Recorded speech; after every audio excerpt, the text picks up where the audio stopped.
Hi, welcome back for another book review. Today we're going back to 1984 to look at Job, A Comedy of Justice by one of sci-fi fantasy's greatest authors, Robert Heinlein. Would this book get released today? Would it cause an uproar with some of its depictions of heaven and hell? Let this old man give you the details. While on a trip to South America, Alexander takes a dare from some of his fellow travelers and does a firewalk across hot coals. He comes out on the other side okay, but everything around him is different. The ship that he was traveling on is named the same, but it's no longer the same ship he knew. The people don't recognize him as Alexander, but rather call him Alec. And there's some other stuff going on that he can't quite piece together. So did he enter an alternative universe? Is he on a different plane of existence?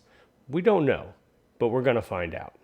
Amid all the chaos and turmoil unfolding around him, Alexander falls in love with one of the stewardesses on the ship. Her name is Marguerite. The two fall in love and continue the journey of trying to figure out what is happening. They try to make their way back to Alexander's hometown of Kansas, where he is sure he can make sense of all of the nonsense happening. But the road to get there is very difficult. They run into several obstacles, and every time they get a foothold on what's going on, something changes again. We see them bounce back and forth across several planes of existence, but it takes them a long time to figure out what's at the root of all of this.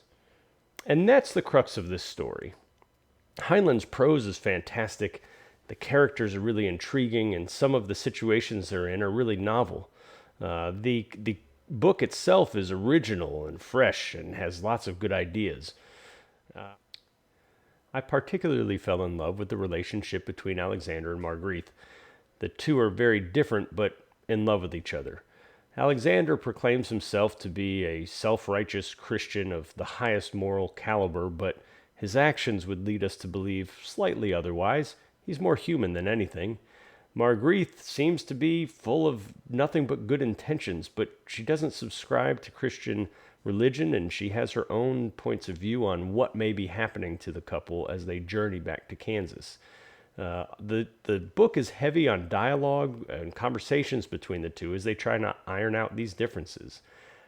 All in all, they disagree on so many things, but they agree on the one thing that's important. They love each other, and they give each other lots of grace throughout the book. It's a really fun concept, especially in today's day and age, where we don't give anyone any allowances for anything. So to see two people who focus on what they have in common, even though they have so many things that are different about them, was really, really refreshing. With all that said, I can't help but wonder if this book were written today, would it even be published? Not because it's bad. In fact, it's quite good. However, there's some real hot takes on religion in general and Christianity specifically. The depictions of heaven and hell are unique, quirky, and fun.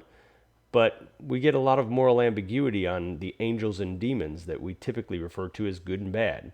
In fact, one of the people that comes to Alexander and Marguerite's aid, well, you'll have to read to find out. But it's a little bit of a surprise. Overall, I really liked this book. It was a lot of fun. It's heavy on dialogue, so if you like books with a lot of action, this may not be the one for you. But the dialogue is great and fast-paced and really intriguing as the characters try to get to know each other and figure out what's going on. I will say, I feel like the book got into a little bit of a repetitive pattern in that middle third. The characters would run into an obstacle, overcome it, move on a little bit, and then something similar would happen again. They would overcome that obstacle and overcome it and move on a little bit, and then the same thing would happen again. And that happened several times throughout the middle of the book, and I feel like this book could have been about 100 pages shorter and still had the same impact. Overall, I'd give it a great 4 out of 5 stars. It's definitely worth your time, it's definitely unique, and it's definitely like nothing you've read in a long, long time. I encourage you to go out to your nearest thrift store. We have McKay's here in Nashville. Go check it out. Maybe you can find a copy there. I hope you found this video helpful. If so, please consider giving it a like and maybe hitting that subscribe button. Also, you can check out the link below to see my written review for this book on Goodreads. You can follow me there as well to see what I've read, what I'm reading, and see what I'm going to be reviewing here on this channel again soon. Thanks. Have a great day.